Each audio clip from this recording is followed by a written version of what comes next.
They say the crown never sleeps. But tonight it trembled, because for the first time in modern royal history, a king has turned his sword inward, and the axe has fallen on his own blood. Prince Andrew, once a duke, once a prince, now just Andrew Mountbatten Windsor. The royal rug has been pulled from under his feet, titles gone, reputation shattered, and exile looming. And as the thunder rolled across Windsor, the tabloids whispered one poisonous thought. If Andrew can lose it all, could Harry and Meghan be next?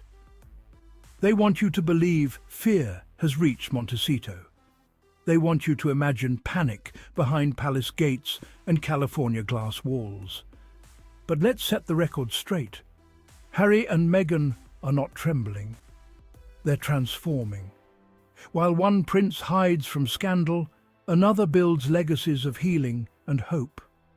While one name fades into disgrace, the other shines brighter than the British crown ever allowed. This isn't the story of royal downfall. This is the story of royal evolution, of courage that crossed oceans, of love that outlasted headlines, and of two souls who traded titles for truth. So tonight we go deeper. Behind the king's sudden decision, behind the whispers from Windsor, and behind the fear that's gripping the palace, because the Sussexes, my darlings, are rewriting the rules of power. This is Meghan and Harry Tales, and tonight we're talking about the crown, the scandal, and the couple who remain unshaken. Let's start with what happened. Matt Wilkinson from The Sun writes that King Charles has officially begun the process of removing Prince Andrew's style, titles and honours. Prince? Gone. Duke of York? Gone. Earl of Inverness? Baron Killyleagh? Gone. Even the right to be called His Royal Highness, wiped from royal records. The statement was issued at 7 p.m, a deliberate, orchestrated moment to show decisiveness, to signal to the public that the monarchy is capable of cleansing itself. But here's what the palace spin doctors won't tell you. This isn't reform, it's retaliation control. Because when the House of Windsor punishes one scandal, it also sets the stage for future leverage. And that's exactly what the tabloids are salivating over.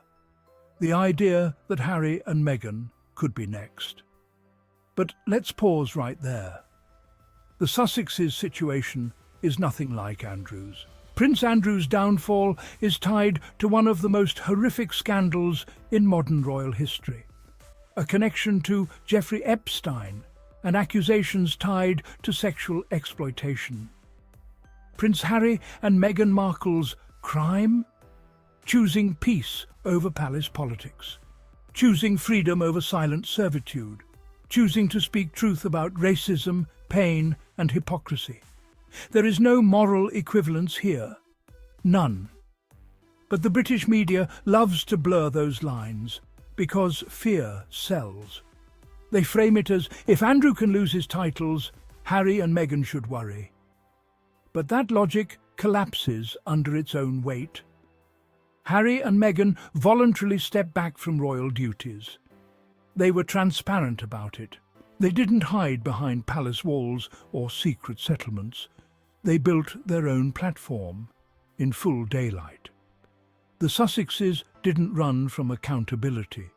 They ran toward authenticity. And yet the British tabloids keep throwing stones from their glass castle. They try to paint the Sussexes as fearful, isolated, on edge. But look at the reality, not the rhetoric. Prince Harry just addressed NATO leaders about Invictus. Meghan just released her latest as ever collection, full of love letters to her family and her heritage. They are raising two beautiful children under California skies. They are working on meaningful projects, funding humanitarian efforts, and writing their own story.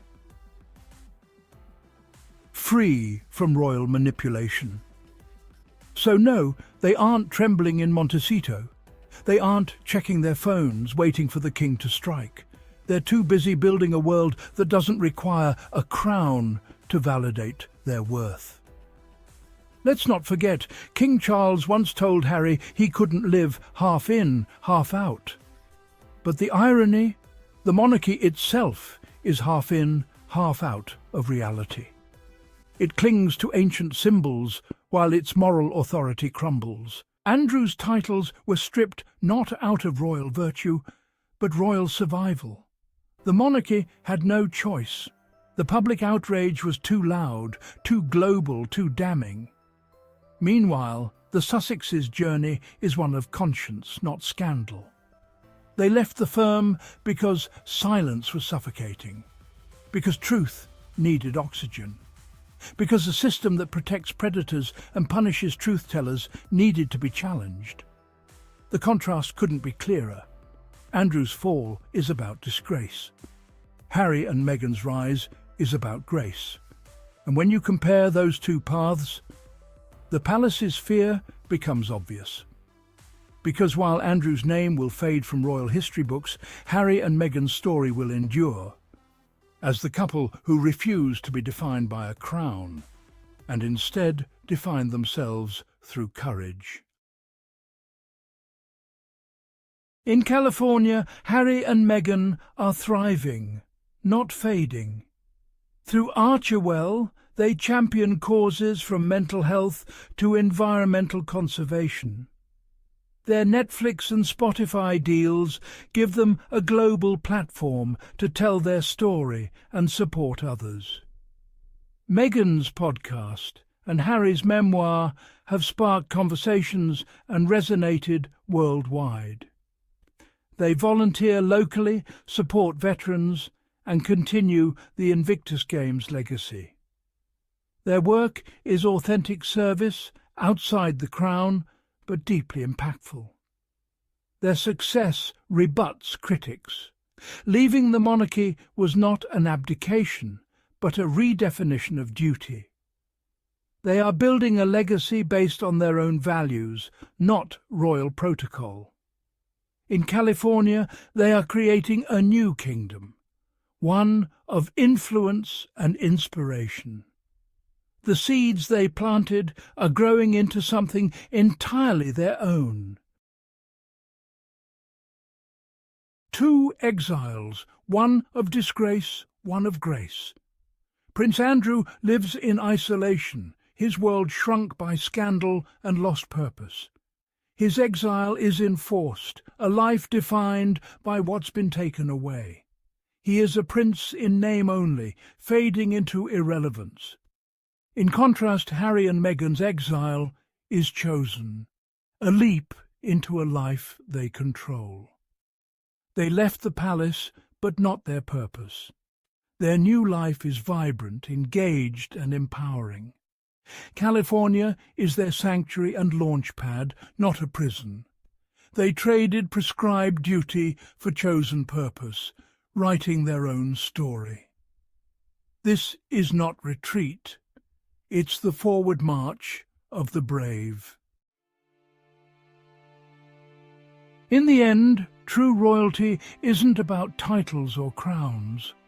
Prince Andrew's story shows that privilege without integrity is fragile and fleeting. What's given can be lost. A name alone cannot save you. True worth is forged in courage and authenticity. Harry and Meghan chose a difficult path, building a legacy measured by action, not title. We all face choices, to live by others' expectations or to create our own path. King Charles can strip, revoke and rename all he wants, but he can't erase Harry's humanity or Meghan's magic. And that's the real reason the establishment trembles. Because in the end, history won't remember who kept their titles. It will remember who kept their integrity.